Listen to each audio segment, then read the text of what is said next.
ఏపీలో రాజకీయాలు ఆసక్తికరంగా మారుతున్నాయి. ఎవరికి ఎవరు శత్రువు, ఎవరి మిత్రుడు తెలియని పరిస్థితి ఉంది.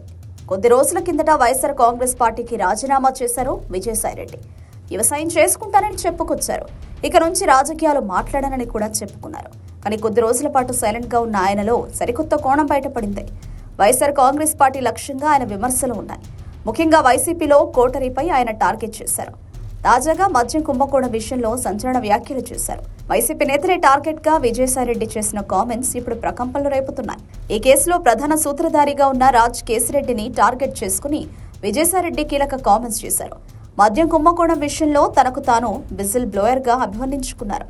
మద్యం స్కామ్ లో మిగిలిన నిందితుల బట్టలు విప్పేందుకు సహకరిస్తానన్నారు. అయితే ఇప్పుడు వైఎస్ఆర్ కాంగ్రెస్ తో పాటు టీడీపీకి ఆయన టార్గెట్ అవుతున్నారు. సహజంగానే ఈ చర్యలు చూశాక విజయసాయిరెడ్డి కూటమి చేతుల్లోకి వెళ్లిపోయారు అన్నది సర్వత్రా అభిప్రాయం. వైఎస్ఆర్ కాంగ్రెస్ పార్టీలో కీలక బాధ్యతలు వదులుకున్నారు.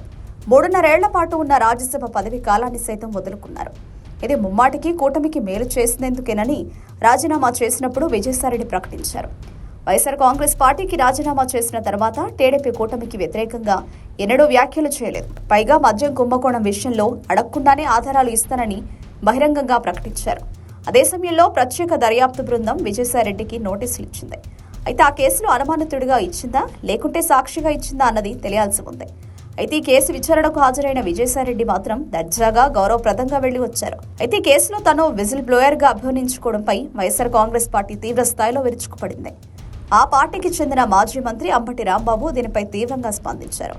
తమ పార్టీ నుంచి బయటకు వెళ్లిన విజయసాయిరెడ్డి ఇప్పుడు చంద్రబాబు చేతిలో ఉన్నారని ఆరోపించారు.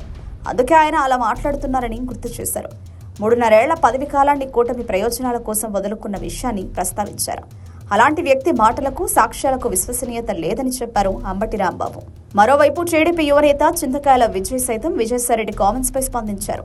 నువ్వు విజిల్ బ్లోయర్వి కాదు, క్రైమ్ బ్లోవర్వి. విశాఖపట్నం సర్క్యూట్ హౌస్ లో కూర్చుని విజయసాయిరెడ్డి నిర్వహించిన డిస్టిలరీల దందా, తయారు చేయించిన నకిలీ మద్యం వ్యవహారాలపై తనకు స్పష్టమైన సమాచారం ఉందని చింతకాయల విజయ్ స్పష్టం చేశారు. త్వరలోనే ఆ బాధితులు సిఐడికి ఫిర్యాదు చేయనున్నారని, అప్పటికీ విజయసాయిరెడ్డి బట్టలు విప్పే పరిస్థితి ఏర్పడుతుందని హెచ్చరించారు. తస్మాత్ జాగ్రత్త అంటూ వార్నింగ్ ఇచ్చారు.